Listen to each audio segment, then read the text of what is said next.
That's it right there. I love it, girl. Welcome back to the broadcast. She's a Dallas girl, and she's starting to really heat up the country music scene with her new song, Kickin' and Screamin'. I like that title. Thank you. We're so excited to have her here with us this morning. Please welcome SaraBeth.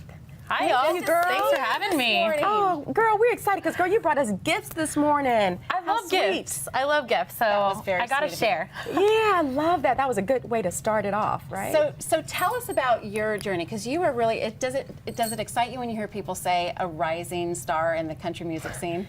If you would have asked when I graduated, I went to Baylor, and when I graduated, if you would have asked what I would be doing, this is not what I thought I would be doing right now. So what did you think? I was going to say. Well, I didn't really know. Everyone tells you you're going to figure it out, you're going to figure it out, but no one ever really tells you how you figure it out. So I was an entrepreneurship major. But didn't you always want to be a singer? Well, yeah, doesn't every kid want to do something, either play professional sports or, you know, do music or be an actress? That's what everyone wants to do, but it's a dream. So what happened for you to make it all come true? It's actually, it's kind of a crazy story. I just decided one day, my brother got drafted to play for the Cardinals, and I just said, why is my younger brother following his dream and I'm not? Your parents must be so proud. Exactly. We're hard workers. They told us we needed to work hard, so that's all I know to do. Right. So, but yeah, I got started, and my friend, or my family friend, Kay, she kept telling me, she's like, you've got to talk to my brother, you've got to talk to my brother. I'd run into her at just a meeting actually in Pennsylvania, and she said, you've got to talk to him, Dean Sams, who is in the group Lone Star. Right. And yes, he's actually another Dallas native. He's from Garland, Texas, where I grew up. So much talent out of Dallas. Yes, and so she kept telling me, well, what am I going to do? Call him up and be like, hey, I know you've won lots of awards. You've had a #1 song on the pop charts, on the country charts. Why don't you just go ahead and work with me?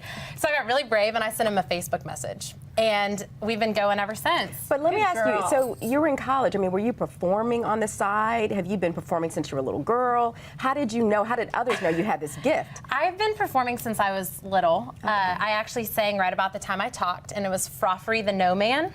That was the first song I ever sang. And then through college, I was in Baylor Chamber Singers, Baylor Choirs, but that's all classical. So I had to basically untrain myself from the classical way of singing.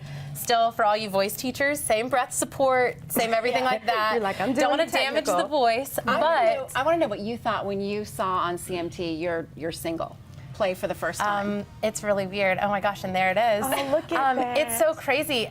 Actually, what you don't see in the video, the behind-the-scenes things, I actually stood on top of an 18-wheeler in this, and they didn't get the shot in the video, which is such a shame, but I was standing on top of an 18-wheeler, cars are driving by, they're filming me, they're honking, and Dean Sams is underneath the car saying, keep going, because they didn't want those cars to ruin in the shot. Exactly, exactly. So that's a little behind-the-scenes story. And we got one of those 18-wheelers stuck in a field because it had rained the night before. Girl, see, people never know all the drama that goes on trying to get this stuff done. Everyone just sees the final product. Exactly. So tell us, what's next? Sams bankroll you?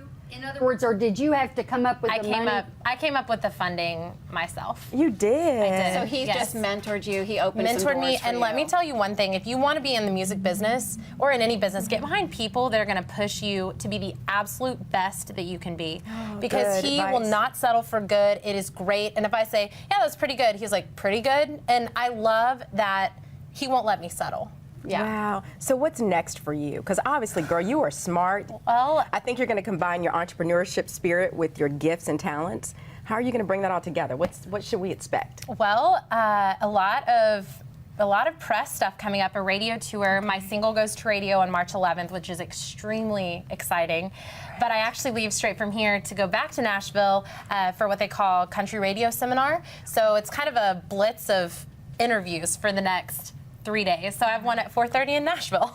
Wow. So you're loving this, you're happy, you're living your dream? It's surreal. I don't know. If you're not passionate about what you do, then you don't want to wake up early and you don't want to stay up late. Amen. That's so true. Amen. It goes for everything. For everything in life. Yes. Well, stick around because we're going to get to hear SaraBeth perform right here in our studio. We get to hear Kickin' and Screamin'. Yes. I can't wait. So don't go away. We'll be right back.